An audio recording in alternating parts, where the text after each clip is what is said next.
Olá pessoal, tudo bem? Mais uma mini aula, professor Tiago. Hoje nós vamos falar sobre a história da educação física dentro de um mapa mental, ok? Com datas, reformas e decretos e leis, né, que fazem total diferença no processo histórico da educação física. Vai aparecer para vocês já o conteúdo aí e nós vamos começar a trabalhar, ok? Apareceu o conteúdo para você de uma forma bem simples. E a gente já começa se tratando da reforma de Couto Ferraz. Existem muitos alunos que perguntam para mim, professor, essa reforma, preste atenção, aluno, reforma de Couto Ferraz, segundo os PCNs, a sua obrigatoriedade é 1851. Mas a história diz, e tem documentos que comprovam isso, que em 1851 foi a autorização, em 1854 a obrigatoriedade. Isso aqui é a história. Temos documentos que relatam, que falam sobre isso. Só que, segundo os PCNs, é 1851. Então a gente precisa tomar muito cuidado na hora de falar sobre reforma de Couto Ferraz. Você não vai errar mais, até porque você está assistindo aula com o professor Tiago. E eu, olha só, a data correta é 1854, mas eu trouxe 1851 para fazer esse comparativo. Segundo, reforma que eu achava em cima dessa reforma, só como processo histórico, como citação, professores recebiam menos, ok? Os professores de ginástica da época recebiam menos do que os professores de outra disciplina, né? Em 1854, ele na verdade, ele oficializa, mas assim, é a obrigatoriedade de fato e de verdade, assim, que a educação física já os métodos ginásticos, ou a ginástica já estavam na escola da corte. Depois nós temos a reforma de Leôncio de Carvalho. E aí a reforma de Leôncio de Carvalho já trata dos salários dos professores. Olha que legal.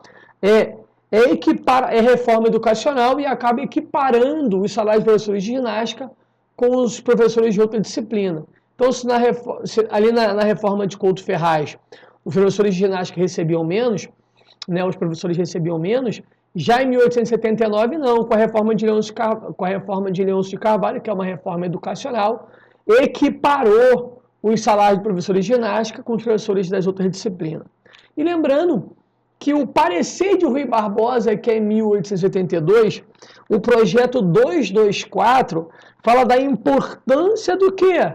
Do corpo saudável, ok? E, além disso, Rui Barbosa era uma figura pública, ok? Tranquilo? Aí a gente chega na Constituição de 1937. Antes disso, aluno, a educação, no caso a ginástica, que era a educação física da época, só era vista em reformas, decretos, pareceres e etc, etc e tal. Em 1937, é a primeira vez que a gente vê a educação física, olha só, como obrigatória, mas dentro de quê? De uma lei, que é a Constituição Federal de 1937. Então, é a primeira vez que a gente vê a educação física numa lei de forma obrigatória, foi na Constituição de 1937. E aí a gente chega na LDB de 61, o que diz a LDB de 61? No seu artigo 22, fala que será obrigatória, eu já trouxe aqui na íntegra, né, que é importante, né? Será obrigatória a prática de educação física nos cursos primário e médio, até a idade de 18 anos. No LDB de 61, a citação no seu artigo 22 que a educação física é obrigatória. Né? A prática da educação física nos cursos de primário e médio, né, até a idade de 18 anos. Ok? A aprovação como obrigatória. Aí nós temos a LDB de 1971, em cima do decreto, aqui o decreto 69450. Olha o que diz o decreto, no seu parágrafo 1º, tá? A educação física atividade por seus meios, processos e técnicas, desperta, desenvolve e aprimora o quê? Forças físicas, morais e cívicas, psíquicas e sociais do educando, constituem os fatores básicos para a conquista da finalidade da educação nacional. Aí fala, a ideia, né, nesse período a gente vivia na ditadura militar, ok? Era um governo militar e o seu principal conteúdo era o quê? Era o esporte, ok? Aí ele fala da iniciação esportiva dentro das escolas. Havia, naquele período, uma ideia de descoberta de talentos, ok? E o grande objetivo era difundir o Brasil através do esporte como potência olímpica, ok? Depois nós temos a LDB de 1996, né? Que no caso é a Educação Nacional, e estamos até hoje lá no seu artigo 26, parágrafo 3º. Depois nós temos os PCNs de 97, 98 até 2000, né, que são os Parâmetros Curriculares Nacionais, terceiro e quarto ciclo. E, por último, a Base Nacional Comum Curricular, que também cita a Educação Física. Embaixo, que eu acho interessante eu também fazer uma citação, são as tendências, né? Também pode vir como concepções. A tendência higienista, que vai mais ou menos ali de 1889, né, finalzinho do século XIX, até 1930, já no século XX. E a tendência higienista, a influência dos médicos. Palavrinha-chave, a asepsia social, um conteúdo voltado para a saúde, né? Assim, dessa forma. A militarista, que vai de 1930 a 1945, ali nós tínhamos o fascismo, né? E a influência do nazismo e do fascismo, desculpa, o nazismo na Alemanha e o fascismo na Itália com Mussolini, ok? E ali havia o quê? Rumores de guerra, né? Já estava ali na preparação para uma Segunda Guerra Mundial, então é a militarista. Nós temos também a pedagogicista, o olhar para o potencial educacional após a Segunda Guerra Mundial, ok? Pensa numa educação integral, eu acho que eu tenho outras anotações aqui, mas é isso mesmo, o presidente daquela época é Juscelino Kubitschek, houve um crescimento das escolas públicas, ok? E aí, os métodos ginásticos europeus, eles perdem força, ok? E com isso, quem ganha força é o método esportivo generalizado, ok? Que fala, que o nome já diz, né? O esporte ganha uma importância no mundo e no Brasil. Aí logo depois vem a competitivista e esportivista, que já está dentro da LDB de 71, ok? E também no decreto 69450, ok? Que fala do esporte, eu fiz essa citação. E aí a competitivista ou esportivista, eu falo que o esporte ganha importância e se entende, né, dentro do governo militar, como foi citado anteriormente. E aí o Brasil tem, a ideia é que o Brasil tenha mais visibilidade no exterior através do esporte. E a seleção de 70 é utilizada como massa de manobra naquele período. Né? E aí a ideia de prática de esportes, né, pela população, ok? E depois a gente tem ela vai de 64 até 1985, e por último a gente tem a popular, que é idealizada mais para a ideia implementar para os movimentos operários, uma proposta muito mais voltada para o lúdico e para a cooperação. Então, dentro do processo histórico da educação física, nesse mapa mental simples, é que você entenda que aqui estão os farelos para que você venha a ter o maior número de acertos nesse conteúdo, que a cada 4 provas uma cai história da educação física. E lembrando, a história da educação física não cai mais daquela forma bem simples, não. Os examinadores colocam questões muito mais robustas. Vamos para as questões? Vai aparecer a questão número 1. No ano de 1851, tornou obrigatória a educação física nas escolas no município da Corte. Qual o nome da reforma, né? A reforma. Pessoal, Lourenço Filho, Sampaio Dória, Leôncio de Carvalho, Rui Barbosa ou a Couto Ferraz? Simples, Couto Ferraz. Por que eu trouxe no ano de 1851? Porque as bancas, às vezes, colocam o 1851 como obrigatória, porque os PCNs dizem que ali foi onde houve a obrigatoriedade. Mas nós estudamos lá no nosso mapa mental, que é segundo os PCNs. Mas Existem relatos históricos e realmente documentos que falam que 1851 foi a autorização e 1854 foi a obrigatoriedade. Então é importante você balancear esse conteúdo, tomar como conhecimento, fazer revisão e tomar muito cuidado e prestar muita atenção quando vier a reforma de Couto Ferraz. Vamos para o número 2? Olha que legal o número 2. Ao longo dos anos, a educação física teve diferentes correntes e concepções. Existe pelo menos um ponto em comum entre as várias concepções de educação física. A insistência na tese da educação física como atividade capaz de garantir a aquisição e manutenção da saúde individual. Já dá para a gente começar a estar falando de saúde, ok? Com maior ou menor ênfase, as concepções de educação física, de um modo geral, não deixam de resgatar versões que, em última instância, estariam presas no lema mente sã, corpo são. Em uma concepção que, segundo Giraldelli Júnior, foi até os anos de 1930, então, naquele mapa mental já dá para você definir, ok?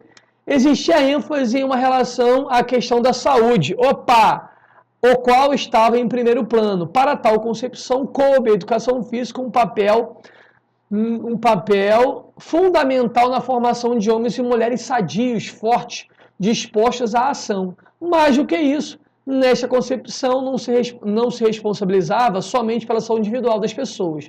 Em verdade, ela agia como protagonista num projeto de asepsia social. Eu fiz a citação lá no quadrinho. Assim, assinale a alternativa que aponta corretamente qual concepção de educação física o enunciado se refere. Pessoal, a educação física militarista não é. Eu falei sobre o crescimento do fascismo, do nazismo, o fascismo com Mussolini e também o nazismo com Hitler na Alemanha. Então, ali já haviam rumores de guerra, né? Rumores da Segunda Guerra Mundial. Populista, pedagogicista não é, porque não faz citação de um novo modelo, como a gente fala, né? Um olhar potencial para a educação após a Segunda Guerra Mundial. Eu já vi questões falando sobre o presidente da época, Juscelino Kubitschek. Já vi questões também falando a respeito do crescimento das escolas públicas durante esse período. Era um governo populista de Juscelino Kubitschek. Então não é, pessoal. O que sobra para a gente? A concepção, a educação física ou a tendência higienista. Vai aparecer para você aí. Tendência higienista, palavrinhas chaves. Ou farelos, asepsia social, homens e mulheres sadios, fortes, dispostos à ação. Então aqui você já mata. Saúde também farelo importante para essa tendência. E por último, a questão número 3, é certo ou errado, da banca CESP e SEBRASP, considerando as normas legais e as políticas educacionais relacionadas historicamente à educação física escolar no Brasil, julgue o item que se segue. A educação física passou a ser componente curricular obrigatório nas escolas brasileiras somente, ou apenas, essas palavrinhas, né, restringem muito, né, após a ação da Lei 9.394, de 1996. Quer dizer, essa é a primeira vez que a educação física é um componente curricular obrigatório nas escolas brasileiras, segundo a Lei de Diretrizes e Bases da Educação Nacional. Então, assim, a educação física passou a ser componente curricular obrigatório nas escolas brasileiras somente após? Não, pessoal. Nós sabemos que, por mais que vai voltar para você aí o quadrinho, por mais que tenham havido reformas e decretos, houve uma obrigatoriedade da ginástica, ok? Só como parâmetro de comparação, de ideia, ok? Mas na LDB de 61, ela já tinha um caráter totalmente obrigatório, até porque a gente falou sobre isso, né? A 61, né? A aprovação como obrigatória, em 1971 a mesma coisa, ok? Por mais que seja iniciação esportiva, mas existia essa obrigatoriedade, ok? Porém, se você não prestar atenção, a Constituição Federal de 1937, ela também fala sobre isso, da educação física como obrigatória, que a Constituição Federal, né, ela diz a educação física como obrigatória pela primeira vez. Ela aparece numa lei. Por mais que antes tenham sido reformas e decretos e parecer, não tem problema. Numa lei, de fato, ela é vista pela primeira vez em 1937, na Constituição Federal. Mas tivemos a LDB de 61, a LDB de 71, né? no decreto, o decreto 69450 aqui trabalha em cima disso. Então é importante, aluno, você entender esse processo histórico. Vai voltar para a questão, olha lá, a educação física passou a ser componente curricular obrigatório nas escolas brasileiras somente após? Não. A educação física, tudo bem, professor, a educação física, tá, 1937, na Constituição Federal, já se tornou obrigatória pela primeira vez. Pela primeira vez ela se tornou obrigatória. A educação física, ok? Mas antes disso tem a ginástica, quando o Rui Barbosa, né, ali era ginástica, tudo bem, era ginástica, mas é bom você entender, é bom você compreender, ok? Então, o gabarito é o que? É errado. A educação física passou a ser componente curricular obrigatório nas escolas brasileiras somente após a sanção? Não. Em 1937, ela já passou a ser obrigatória, né, como diz o documento, ok? Como obrigatória a primeira vez que a educação física aparece numa lei. Antes disso, era reformas, decretos e pareceres, mas mesmo que fosse em ginástica, ok? Ela já se tornou obrigatória, depois houve o processo histórico da equiparação dos salários, aí depois tem o projeto 224 de Rui Barbosa, que ele fala da questão do corpo saudável. Você vê que esse processo histórico da educação física, ele é importante, né? A cada 4 provas, uma cai história de educação física. Então é importante você guardar esse mapa mental e entender a importância desse conteúdo.